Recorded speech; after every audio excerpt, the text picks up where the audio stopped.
Today on the Topping Show, Bud Light makes a new can design, but will it boost sales? Alex Jones claims the deep state will try to assassinate Donald Trump. Aston Martin teams up with an EV company. YouTube may launch an online gaming platform. Infinity is debuting a new logo. IBM to buy Aptio for $4.6 billion. Ron DeSantis is embracing mainstream media.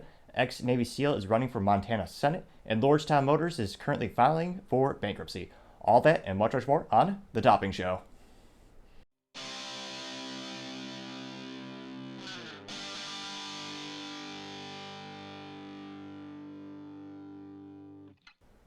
Thank you everyone for taking the time to tune in today. Today's episode of the Topping Show is sponsored by Topping Technologies. Topping Technologies is an IT value-added reseller and services company with a special proficiency in IT security.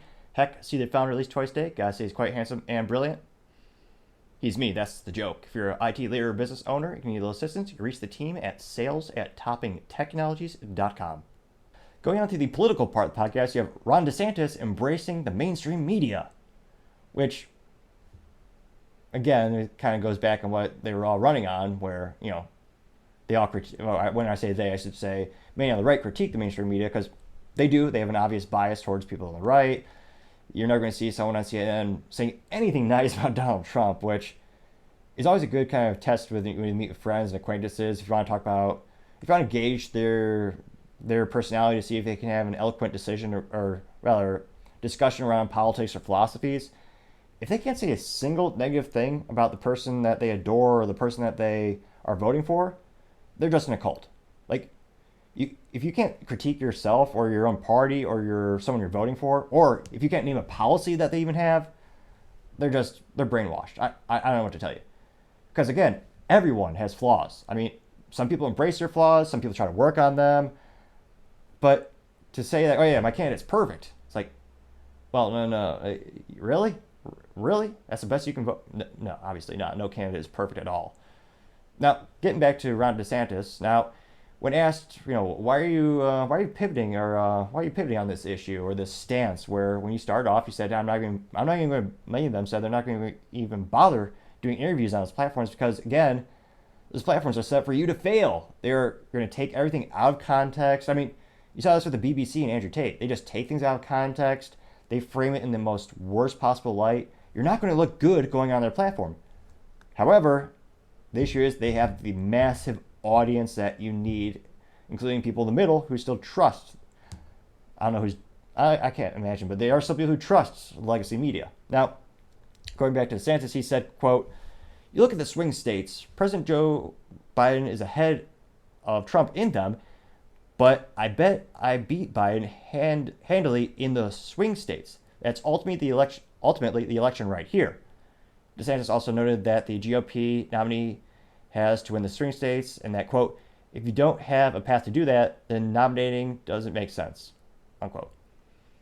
Which is true, but instead of wasting time on the legacy media in terms of a political chess move, go to alternatives that don't censor you like Twitter, where again, he kind of fell flat on his face because his presidential announcement, he, again, didn't use video, which a video is a majority of communication. Majority. If you read any book on sales, speaking, philosophy, anything at all, when it comes to standard communicating, they'll tell you 90+% of all communication is visual, which is why pontificating with the hands is awesome. I have to give Trump credit when it comes to the positives on his political campaigns. He knows how to use the hand gestures. The best. No one uses it better than me. Not even Ron DeSantis. I'm sorry. I might have just broken your earballs. But that was an attempt at Donald Trump's voice. I'm here all week. Although I also live in the studio, so I'd be here anyway. Nevertheless, Ron DeSantis is going to go on these platforms which are going to show him in the worst possible outlook. And he's not going to... even if he reaches the people in the middle who still tune into those networks, it's not going to be a positive light. He's not going to be framed in a positive way. So I'm very skeptical. In terms of a political chess move, I don't even think... I'm skeptical if this will even get him additional 1% in the polls. Because again, you're going into it's an uphill battle. So if I were him, I would try to embrace different media outlets and absolutely go to the swing states, spend time physically there, and highlight that with your campaign videos and put those videos on multiple platforms But in terms of going on, like if you were to go on like The View, I mean, he'd probably lose some brain cells, so there's that. That's a little bit bad right off the bat. But I don't see him really swaying a lot of the audience members. He could. It's one of those things where it'll happen if he goes to new media platforms. I'm skeptical of this current plan. Thank you everyone for taking the time to tune in. Cannot thank you enough for taking time to like, subscribe, and comment. Each one of those things greatly help out the video. Trying to get up to 3,000 subscribers this month. It's going to be a big milestone, and can't thank you enough for supporting us. Also, don't forget to tell your family, tell your friends, tell your coworkers, heck, tell your enemies, tell anyone and everyone. Just stay safe and fight the good fight.